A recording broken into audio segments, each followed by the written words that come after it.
Pelatihan pendampingan orang tua anak berkebutuhan khusus digelar oleh Forkesi Keptar Sumsel di Kantor Dinas Pemberdayaan Perempuan dan Perlindungan Anak Provinsi Sumatera Selatan Rabu pagi. Kegiatan ini mengangkat tema strategi regulasi emosi dan pembekalan keterampilan bagi anak berkebutuhan khusus. Ketua Forum Keluarga Spesial Indonesia Keptar Sumsel, Devi Wahyuni, menjelaskan regulasi emosi menjadi materi utama karena kerap menjadi tantangan terbesar yang dihadapi orang tua.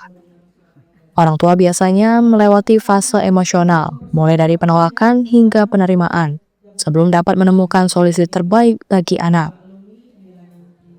Pemateri Hairunisa menambahkan selain mengelola emosi, orang tua juga perlu membekali anak keterampilan hidup sejak dini. Kemampuan seperti merawat diri, membantu pekerjaan rumah, hingga mengembangkan bakat di bidang seni atau keterampilan tangan menjadi bekal penting terutama saat anak memasuki usia remaja. Tujuannya agar anak dapat mandiri dan memiliki arah setelah menyelesaikan sekolah.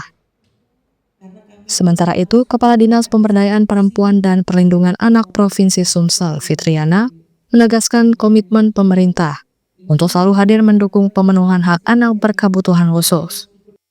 Ia menyebut pola asuh yang tepat harus seimbang antara pemahaman kondisi anak dan pemberian pendidikan yang baik, agar komunikasi orang tua dan anak tetap terjaga.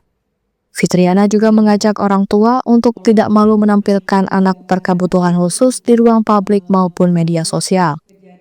Langkah ini dinilai dapat membangun rasa percaya diri anak sekaligus menginspirasi orang tua lain agar lebih terbuka dan bangga dengan perkembangan putra-putrinya. Karena permasalahan itu menjadi permasalahan utama para orang tua yang memiliki anak berkebutuhan khusus. Biasanya setiap orang tua berkebutuhan khusus mengalami fase-fase cara menghadapi anak mereka yang berkebutuhan khusus.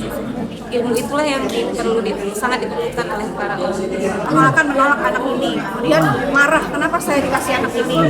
Terus setelah itu akan ada acceptance, penerimaan bahwa oh yaudah saya menerima dengan ikhlas. Nah, ketika sudah menerima, mereka menemukan solusi-solusi. Dia kan setiap hari anaknya diposting apa aktivitasnya. Ini juga memberikan penguatan kepada ibu-ibu yang lain kan, dengan posting itu ternyata dia tidak malu memposting anaknya yang berkebutuhan khusus. Justru dia bangga hari demi hari anaknya mengalami kemajuan karena sudah diberikan pola asuh yang benar oleh orang tuanya.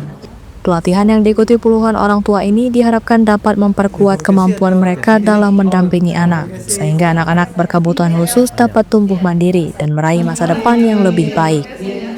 Dari Palembang, Bambang Irawan, iNews melaporkan.